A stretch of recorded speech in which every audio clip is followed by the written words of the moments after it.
Welcome, Capricorn, to your in-depth weekly astrology overview and zodiac forecast for week commencing the 2nd of March for the ascendant, the sun, or the moon. I'm going to share with you the big strands of the week to begin with. On screen is your event chart on Monday. I'll unpack that too. It's always influential for the whole week. I'll then go through each of the influences frame by frame to give you a clear picture of what you can expect in terms of relationships, finance, energy, and work. I'm astrologer Patrick Arundel. A very warm welcome. If you've yet to subscribe to the channel, please do so now to help it to continue to thrive.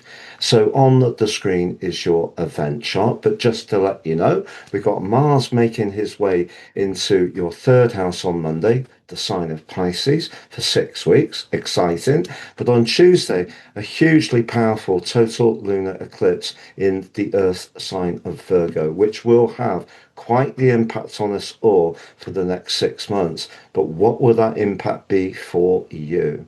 At the heart of this week, there could be a really fortunate conversation for you. And then on Friday, Venus, the relator, moves out of the chatty third house and into the more emotional fourth, merging with the dreamy drifting Neptune, but also connecting with your ruler Saturn. What does that mean? So there's Saturn, newly arrived in Aries, still very close to Neptune. And it's a new reality, and it's going to be there through to the end of April 2028. However, we also have Mars, the planet of action, coming to the end of its journey of 6 weeks in the air sign of Aquarius. And that's really been encouraging you to think long term about income, but also to think and discuss your values. But right at the end of last week on Friday, Mars and Uranus were in a sharp right angle. Now, that energy played out the world over, but for you personally, it could have seen you in the mood to do something quickly and perhaps more speculatively, and that may have caused some excitement. You may have had a result from that, but equally, that may have led you to feel a bit on edge. And as we go into the new week, even though Mars is going to be moving into the dreamy Pisces, it is in an opposition with the moon, and the moon back to the square to Uranus, so a T square from Uranus. So if you're keen to really express yourself, you've got to be mindful of the ins and outs around finances, but also your connection, your deep connection to others. And there may be something that's just leaving you feeling a little on edge. Now, Mars moving later on Monday into the third house is going to bring more passion to the way you express yourself over the next 6 weeks. But let's just think of the other players at the start of the week. Mercury continues its retrograde in the third house. So all sorts of little details will need to be marshaled carefully, whether it's technology, software, whether it's a conversation, crosswires are possible, and so are glitches.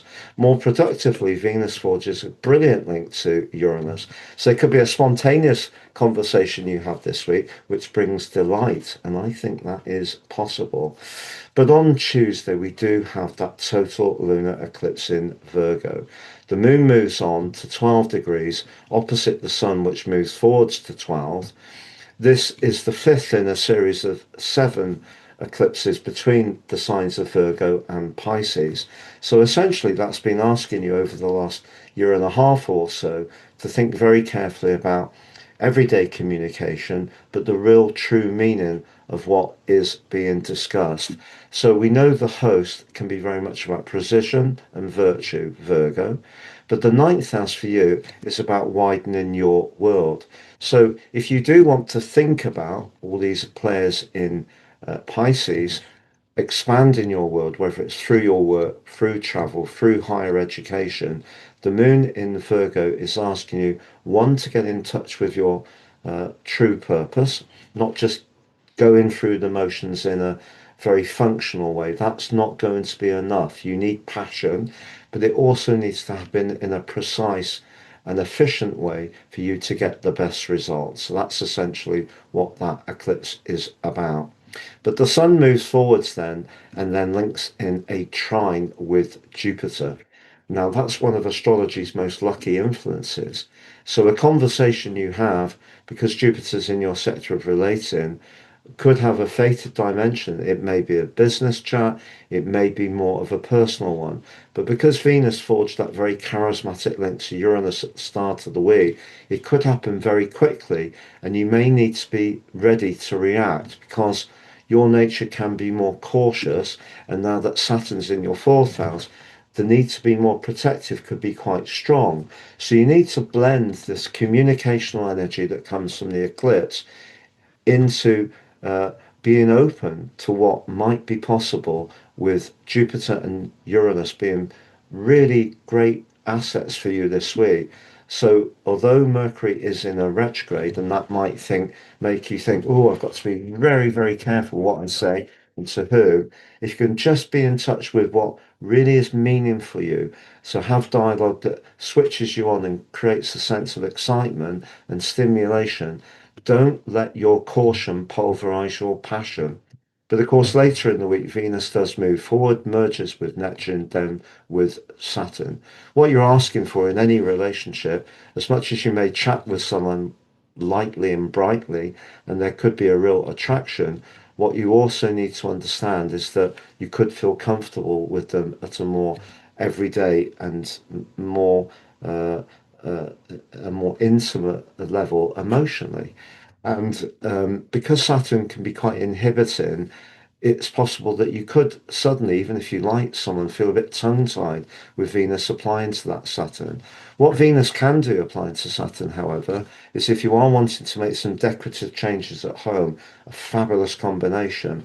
But it's important, and I have been saying this to the other signs too, Venus conjunct Saturn has quite the reputation, but I wouldn't let that stop you from being open to possibilities. Your chart is still very, very dynamic in a very positive way. So when it comes to relationships, I think you could have a really great chat with someone this week.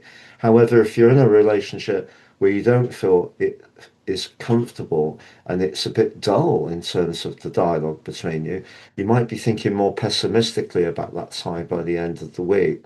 As far as finance is concerned, you could, because of Mars's position early on Monday in that square with Uranus, do something very decisive that is a bit edgier and a bit more of a spontaneous, speculative punt. And if you're up for that, it might just pay off for you. But if your finances are a bit tighter, I would be a bit more conservative with them, to be honest. And then in terms of your energy, I think your energy can be helped by Mars moving into Pisces. It's just important because Pisces can be a dissipating energy that wherever you're active, and the third house can be short bursts of cardio type activity, you don't overdo it because you could end up feeling drained. To understand what March holds in store for you, please click on the deep dive video for Capricorn. To understand what the next 6 months hold for you from that lunar eclipse, the eclipse video for you. And if you would like to have a one-to-one with me, please check out my testimonials below. You can also take advantage of my unique offer of your personal forecast and life roadmap report, totally unique to you. And at the checkout, please apply Astro 26 and you'll get 50% off. If you'd like to understand more about the draconic version of those charts, very much to do with your soul karmic journey, please apply Draco 26 at the checkout.